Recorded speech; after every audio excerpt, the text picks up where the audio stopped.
Welcome to क्वांटिक्स academy. मैं हूं Munna sir. बच्चों, आज हम लोग शुरू करने वाले हैं क्लास 12 फिजिक्स के एक बहुत ही इंपॉर्टेंट चैप्टर जिसका नाम है electric charge and electric field, विद्युत विद्युत आवेश तथा विद्युत क्षेत्र। अगर आपको बोर्ड में अच्छा मार्क्स लाना है तो वीडियो को अंत तक जरूर देखें। तो चलो शुरू करते हैं। हवा में ईआर का मान क्या होता है? पहला सवाल रहा आपके सामने कि हवा में ईआर का मान क्या होता है। बच्चों, जवाब देना है। ये पूछा गया सवाल है। देखिए, बीएसईबी 2021 में आपको कमेंट करके इसके जवाब बताने हैं, इसका आंसर क्या होगा बच्चों। ठीक है ना? बहुत ही अच्छा सवाल है, आपको जवाब देना है। तो हवा में ईआर का मान बच्चों 1 होता है। क्या होता है? ये 1 होता है। ध्यान से सुन लीजिएगा। अच्छा, मैं थोड़ा थोड़ा कुछ इसके बारे में बताऊंगा ना, उसको आप लोग थोड़ा सा ध्यान से नोट कर लीजिएगा। ऐसा अगर ध्यान से सुनिएगा अभी तो आपको एग्जाम में ये सारी चीजें बातें आपको याद आएगी। जैसे मैं आपको बता रहा हूं कि ईआर का जो मान होता है ये तो हमने 1 याद किया है, लेकिन अगर मैं ये डिस्कस कर रहा हूं, ये आप कहीं किताब में पढ़ोगे तो 1.0006 लगभग इसके करीब में होता है। तो जो बच्चे अगर इसको सुन लेते हैं तो उसके दिमाग में तो ये आइडिया रहेगा कि सर ये बता रहे थे कि हाँ 1.00 समथिंग होता है, तो हमने 1 के करीब में तो दिया हुआ है, तो 1 के लगभग ये किताब सब कुछ देता है और यही सही होता है, 1 ही सही होता है। क्लियर है ना? तो नेक्स्ट सवाल है क्वेश्चन नंबर 2 बच्चों, इसका जवाब दीजिए। ये भी 2021 में पूछा गया सवाल है। विद्युत क्षेत्र में एक आवेशित कण पर लगने वाला बल का मान होता है। तो अगर हम इंग्लिश में इसको पढ़ें तो कहेंगे the magnitude of force acting on charge particle. The magnitude of force acting on charge particle in electric field, यानी फोर्स के बारे में पूछ रहा है कि वो फोर्स क्या होगा, यानी इलेक्ट्रिक फील्ड में, यानी ये जो भी इलेक्ट्रिक फील्ड में जो फोर्स काम करता है ना, तो वहां पे तो आपको पता होगा कि यहाँ पे कोई चार्ज या तो प्लस चार्ज होगा या तो माइनस चार्ज होगा। तो F बराबर क्या होता है? तो आपको फॉर्मूला पता होगा, क्या होता है? Q इंटू ई होता है। और ये दोनों फोर्स और इलेक्ट्रिक फील्ड जो होते हैं ना, ये वेक्टर क्वांटिटी है, तो F बराबर Q इंटू ई हो जाएगा। यहां तक तो आपको कोई दिक्कत नहीं है। अब यहाँ पे ये चार्ज को ही अगर पकड़ेंगे तो चार्ज के अनुसार जो होगा, ये दो प्रकार के हम फोर्स को हम डिसाइड कर सकते हैं। अगर हम फोर्स लेंगे तो क्या होगा? तो आपको बताइए, ये अगर प्लस लेंगे, एक बार अगर प्लस क्यू लेंगे तब फोर्स बराबर प्लस क्यू इंटू ई आएगा। अगर तो यानी इसका जो दिशाएं होगी, ये क्षेत्र की दिशाएं में होगी। क्षेत्र की दिशा में ही बल लगेगा। क्षेत्र की दिशा में बल लगेगा आपका। अगर हम माइनस क्यू लेंगे तो फोर्स का मान क्या हो जाएगा? ये माइनस क्यू इंटू ई हो जाएगा। ठीक है, यानी यहां पे उसके विपरीत दिशा में फोर्स काम करेगा। क्लियर है ना? तो आपको ध्यान रखना है, ये जो नोट मैं करा रहा हूं, ये मैं डिस्कशन करा रहा हूं, इसी से सवाल आपको बनेगा और आप डिस्कशन कर देखिएगा बढ़िया से, तो आपके परीक्षा में ये सारी चीजें याद आएगी आपको। तो चलिए नेक्स्ट सवाल शुरू हो जाइए, इसका आंसर दीजिए। 3rd नंबर सवाल है बच्चों कि विद्युत फ्लक्स का एसआई मात्रक क्या है। देखिए, इसके 2 ऑप्शन नहीं दिख रहा है तो थोड़ा सा मैं छोटा कर देता हूं ताकि आपको दिखने में कोई दिक्कत ना हो। तो बच्चों, तीसरा का नंबर सवाल है आपके सामने कि विद्युत फ्लक्स का एसआई मात्रक क्या होता है। ये विद्युत फ्लक्स का एसआई मात्रक क्या होता है, आपको जवाब देना है। The SI unit of electric flux. देखिए, इलेक्ट्रिक फ्लक्स का जो एसआई मात्रक है, ठीक है ना, क्या होता है आपको बताना है। इलेक्ट्रिक फ्लक्स को फाई से सूचित करते हैं और ये होता है प्रोडक्ट ऑफ, मैं शॉर्टकट में इसका डिफिनेशन मैं बता रहा हूं, product of electric field and area को ही हम फाई कहते हैं। सब मेरे से पहले आप इसका जवाब दे दीजिए। बहुत अच्छा सवाल है, कई बार परीक्षा में आया है। देखिए, 2021 में पूछा गया है, 2025 में, ये हमेशा पूछे जाते हैं, इतना इंपॉर्टेंट सवाल है। ठीक है, तो बताइए, अगर ये हम फाई की बात करते हैं तो ये हो जाएगा इलेक्ट्रिक फील्ड और डॉट कितना हो जाएगा? एरिया।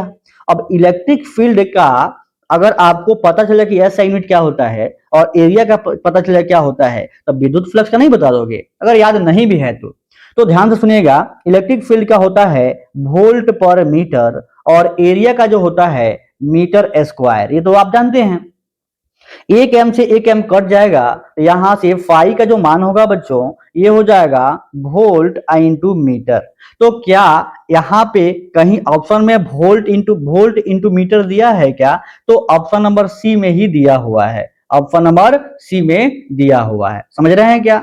तो आपने ये क्या समझा देखिए इसका मैं दो का ही आंसर लगाना भूल गया। एफ बराबर क्या होता है, क्यू इंटू ई होता है, और पहला का तो लगा हुआ है।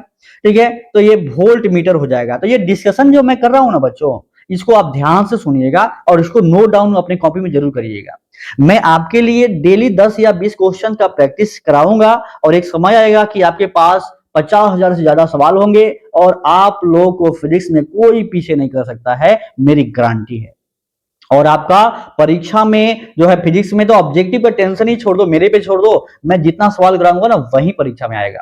ध्यान से देखना, कोई किताब पढ़ने की जरूरत नहीं है, सिर्फ और सिर्फ इतना। तो अगला सवाल की ओर हम लोग आगे बढ़ते हैं। फोर्थ नंबर सवाल आपके सामने आ गया कि संबंध Q बराबर NE में निम्नलिखित में कौन सा मान संभव नहीं है। आपको जवाब देने हैं बच्चों, बहुत ही अच्छा सवाल है। आपको एक फॉर्मूला पता है कि Q बराबर, आपको फॉर्मूला पता है कि Q बराबर N इंटू ई, और ये चार्ज के क्वांटाइजेशन पे ये सवाल है। यानी जो N होता है, N जो होता है ये क्या होता है, N जो होता है एक आपको पूर्ण संख्या होना चाहिए। क्या होना चाहिए, पूर्ण संख्या होना चाहिए, यानी निगेटिव नहीं होना चाहिए। और ये जो है ध्यान से सुनिएगा, पूर्ण संख्या में होना चाहिए। तो बताइए फ्रैक्शन नहीं होना चाहिए, तो फ्रैक्शन तो एक ही तो मान है, ये दशमलव में चला गया है, यानी फ्रैक्शन वाला ही मान इसका कर रहा है कि इसमें कौन मान संभव नहीं है। तो संभव एक ही है, ये सब पूर्ण संख्या है, लेकिन 4.2 पूर्ण संख्याएं नहीं है। तो Q बराबर N E होता है, ध्यान रखना, कोई दिक्कत की बात नहीं है। अगला सवाल की ओर चलते हैं। क्वेश्चन नंबर 5 है कि आवेश का पृष्ठीय घनत्व बराबर होता है the surface charge density is equal to, surface charge density is equal to क्या होगा, अब हम लोग इसको समझते हैं। अब देखिए सरफेस चार्ज डेंसिटी का जो फॉर्मूला होता है बहुत ही सिंपल होता है बच्चों।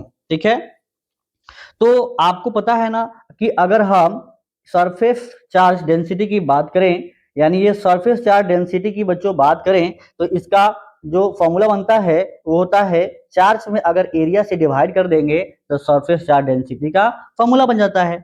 बड़ा आसान चीज होता है, किसी चालक की सतह के प्रति इकाई क्षेत्रफल पर मौजूद आवेश की मात्रा होती है। यानी कहने का मतलब है किसी चालक की सतह के प्रति इकाई क्षेत्र पर, ठीक है ना, प्रति इकाई क्षेत्र पर मौजूद आवेश की मात्रा ही क्या कहलाती है, आपको ये आवेश का पृष्ठ घनत्व कहलाती है। कोई दिक्कत की बात नहीं है। यानी कहने का मतलब ये है कि Q बाई ए इसका फॉर्मूला बनता है। अगर हम चार्ज में एरिया से भाग कर देंगे तो ये निकल के आ जाएगा। तो ऐसा कौन सा ऑप्शन है, तो देखिएगा, अगर आप हम ध्यान से सुनेंगे तो ऑप्शन ए तो नहीं होगा, क्योंकि कुल आवेश गुने कुल क्षेत्रफल दिया हुआ है, ये भी नहीं होगा। और दूसरा का ऑप्शन देखते हैं, कुल आवेश में कुल आवेश से भाग, ये भी गलत हो जाएगा, ये भी गलत हो जाएगा। अब कुल आवेश बटा कुल आयतन और कुल आवेश बटा, ये तो दोनों सेम हो गया, ये ऑप्शन दोनों क्या हो गया, सेम हो गया, नहीं गलत ऑप्शन सटा गया है। तो क्या करेंगे हम लोग, ऐसा एक ऑप्शन को यहाँ पे क्या कुल आयतन को काट करके यहाँ पे क्या है क्षेत्रफल लिखता हूँ, कुल क्षेत्रफल क्या लिख देता हूँ, कुल क्षेत्रफल लिख देता हूँ, और वही सही होगा। तो जिनके पास नॉलेज है ना, तो क्वेश्चन अगर गलत भी आता है ना तो आप उसको बता दोगे तो याद रहेगा तभी तो, यानी ये फॉर्मूला आपको याद कर लेना है, कोई दिक्कत की बात नहीं है। अगर हम इसकी बात करें कि इसका ऐसा यूनिट क्या हो जाएगा, तो ये ऊपर इसका कूलम हो जाएगा, इसका क्या हो जाएगा मीटर स्क्वायर, तो कूलम पर मीटर स्क्वायर इसका ऐसा यूनिट हो जाएगा, कोई दिक्कत की बात नहीं है। और कुल आवेश बटा कुल क्षेत्रफल इसका आंसर हो जाएगा। और इसका टोटल वॉल्यूम को आप लिखिएगा, टोटल टोटल टोटल एरिया कर लीजिएगा, टोटल एरिया। एक बहुत ही अच्छा सवाल है, इसको नोट डाउन कर लीजिएगा। अगला सवाल आपके सामने है, किसी माध्यम की आपेक्षिक परावैद्युत होती है, किसी माध्यम की आपेक्षिक परावैद्युतता ER होती है, the relative permittivity of medium is. यानी देखिए अब किसी माध्यम की पूछ रहा है वो, तो ER देखिएगा, ER का जो फॉर्मूला होता है बच्चों आपसे वही पूछ रहा है। तो ER का जो फॉर्मूला होता है बड़ा आसान होता है, ये E बटा इप्सिला नॉट होता है, E अपन क्या होता है इप्सिला नॉट होता है। और ER का हवा में मान कितना होता है, ER का अभी पढ़े ऊपर आप लोग, ER का मान हवा में 1 होता है, हवा में या निर्वात में कितना होता है 1 होता है, हमें कोई दिक्कत की बात नहीं है। और ये होता है किसी माध्यम में, ये क्या होता है, ये किसी माध्यम में, और ये होता है क्या आपका निर्वात में, क्या होता है निर्वात में। इसका मतलब क्या हुआ बच्चों, इसका मतलब ये हुआ कि किसी माध्यम में अगर निर्वात के परावैद्युतता से अगर डिवाइड कर देंगे तो क्या निकल जाएगा, वो ER निकल जाएगा, क्या निकल जाएगा, ER निकल जाएगा। ये बीमाहीन होती है, में पूछा जाएगा कि बताइए किसकी बीमा नहीं है, तो ईयर की बीमा नहीं होती है, तो यानी बीमाहीन होती है। ये क्या होती है? बीमाहीन होती है। आप इसको नोट डाउन जरूर करिएगा। इसका आंसर क्या हो जाएगा बच्चों? इसका आंसर हो जाएगा ई अपॉन इप्सिलॉन नॉट। बहुत ही सवाल है, नोट कर लीजिए। 7 नंबर सवाल आपके सामने है कि पानी का परावैद्युत स्थिरांक होती है, बताइए the dielectric constant of water is. बहुत अच्छा सवाल है। ऑप्शन ए सुन लीजिए 80, बी सुन लीजिए 60, सी सुन लीजिए 1 और डी है 42.5। इसको कमेंट में जरूर करके बताइए बच्चों। इसका आंसर जो होगा बच्चों बहुत आसान है ये। देखिए इसका आंसर जो हो जाएगा क्या हो जाएगा? 80 हो जाएगा। क्या हो जाएगा? 80। क्या हो जाएगा? 80 हो जाएगा बच्चों। तो कहने का मतलब ये है कि अगर हम बात करें कि जो पानी होता है ना, पानी को हम लोग बोलते हैं यूनिवर्सल सॉल्वेंट। क्या बोलते हैं? Universal solvent. सबसे अच्छा विलायक होता है, सबसे सबसे अच्छा विलायक होता है, सबसे अच्छा विलायक होता है, विलायक होता है। ठीक है? तो क्यों होता है? तो एक यही आपका पदार्थ है यानी पानी है, जो जल जो है ना, इसका परावैद्युत स्थिरांक जो होता है यानी डाई इलेक्ट्रिक कांस्टेंट जो होता है 80 के करीब होता है, इसीलिए इसको हम यूनिवर्सल सॉल्वेंट कहते हैं। समझ में आ रहा है ना? अगर हम बात करें कि ये अगर एग्जैक्ट बात करें तो ये 78.5 से लेकर के 81 तक ये जाता है। ठीक है? अगर ये टेम्परेचर पे डिपेंड करता है। अगर मैं बात करूं कि अगर टेम्परेचर बढ़ेगा, अगर टेम्परेचर बढ़ेगा ना तो क्या होगा? तो बताइए, टेम्परेचर अगर बढ़ेगा तो ये डाइलेक्ट्रिक कांस्टेंट का जो मान होगा वो कम होगा, यानी परावैद्युत क्या परावैद्युत स्थिरांक जो होता है ना वो क्या होता है? कम होता है। यानी टेम्परेचर बढ़ेगा तो क्या होगा? ये कम होगा। आपको ध्यान रखना है बच्चों, कोई दिक्कत की बात नहीं है। तो आपको ध्यान से ये सुनना है, सवाल को नोट करना है। तो पानी का परावैद्युत स्थिरांक होता है कितना? 80। तो ये इंपॉर्टेंट है, इसको याद कर लीजिएगा। और यूनिवर्सल सॉल्वेंट कौन होता है? पानी होता है। इसका मान कहां से कहां तक वेरी करता है? 78.5 से लेके 81 तक। लेकिन इसमें क्या करना है? एग्जैक्ट जो होता है, एवरेज जो लिया गया है कितना होता है? तो 80 होता है बच्चों। 8वां नंबर सवाल है आपके सामने। 8 नंबर सवाल है आपके सामने, बताइए क्या है? 8 नंबर सवाल है आपके सामने, क्या है बच्चों कि 1/4 पाई इप्सिलॉन नॉट का मान क्या होता है? The value of 1/4 pi epsilon naught. 9 into 10 के power 9 newton metre square coulomb -2, या 9 गुना 10 के पावर -9। देखो ये ऑप्शन आपको क्या ऐसे बेवकूफ बनाने के लिए दिया हुआ है। इतना कंफ्यूजन है कि बच्चे गलती से गलती कर देते हैं। तो आपको गलती नहीं करना है, क्योंकि जो बच्चे बढ़िया से पढ़ेंगे वो गलती क्यों करेंगे? आप कूलम्स लॉ में पढ़े होंगे कि जो फोर्स का जो मान होता है बच्चों, फोर्स का जो मान होता है क्या होता है? ये K into Q1 Q2 by R square. यही आपको K का मान पूछ रहा है। K का मान क्या होता है? 1/4 pi epsilon naught. 1/4 pi epsilon naught. जब इसको सॉल्व करते हैं तो जो K का मान होता है 9 इंटू 10 के पावर 9 न्यूटन मीटर स्क्वायर पर कूलम्ब स्क्वायर। ठीक है? तो इसका आंसर क्या हो जाएगा? 9 इंटू 10 के पावर 9 न्यूटन मीटर स्क्वायर पर कूलम्ब स्क्वायर इसका आंसर होता है बच्चों। तो इसका आंसर क्या हो जाएगा? ऑप्शन नंबर क्या हो जाएगा? ए हो जाएगा। क्या हो जाएगा? ए हो जाएगा। कोई दिक्कत की बात नहीं है। तो बहुत ही अच्छा सवाल है, ये परीक्षा में कई बार पूछा गया है और आगे भी पूछे जाएंगे, तो नोट जरूर कर लीजिएगा। 9 नंबर सवाल है कि निम्नलिखित में कौन संबंध सही है? निम्नलिखित में कौन संबंध सही है? सबसे पहले आप लोग कमेंट करके बता दीजिए इसका आंसर, फिर मैं आपको बताता हूं कि कैसे करेंगे इसको। ठीक है? जल्दी से बताइए, जल्दी से बताइए बच्चों, क्या होगा इसका आंसर?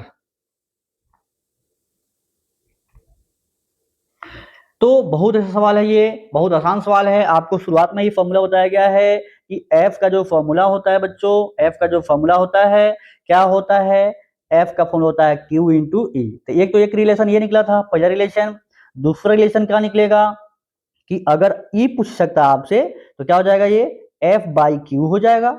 और क्या पूछ सकता है आपसे? आपसे कभी कभी क्यू ही पूछ लेगा, तो क्यू जो होगा ये फोर्स, ठीक है ना, अब बाई ई हो जाएगा, फोर्स बाई ई। तो कहने का मतलब इसमें से कौन सा रिलेशन सही है बताइए? तो ये कह रहा है E equal to F by Q, तो E equal to F by Q यानी ऑप्शन नंबर पहला ही सही है। ये तो गलत है। ये E equal to Q by F थोड़े होता है, F by E equal to F by Q होता है, ठीक है ना, ये गलत है। और ये 1/4 पाई एप्सिलॉन नॉट, ये भी गलत है। तो ऑप्शन नंबर क्या हो जाएगा? ऑप्शन नंबर ए हो जाएगा। तो जो बच्चे अगर फॉर्मूला याद रखेंगे तो फिजिक्स में उन्हें कोई दिक्कत नहीं होती है।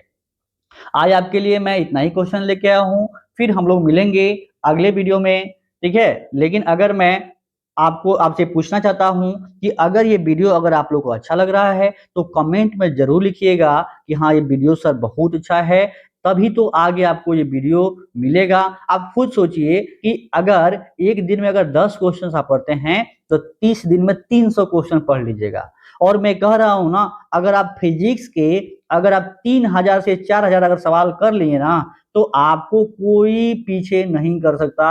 हर कंसेप्ट आपका रिवीजन रहेगा, हर कंसेप्ट आपको याद रहेगा। इस वीडियो को एक बार, दो बार, तीन बार, चार बार जरूर देखिएगा, तो आपको ये सभी जो क्वेश्चंस है ना याद हो जाएंगे। मेरी बातों को सुनिएगा, समझिएगा, जो फॉर्मूला लिखवा रहे हैं उसको याद भी करिएगा। उम्मीद है बच्चों आपको ये कॉन्सेप्ट क्लियर हो गया होगा। अगर वीडियो पसंद आया हो तो लाइक करें, चैनल क्वांटिक्स एकेडमी को सब्सक्राइब करें और अपने दोस्तों के साथ शेयर जरूर करें। मिलते हैं नेक्स्ट वीडियो में एक नए कॉन्सेप्ट के साथ। Thank you.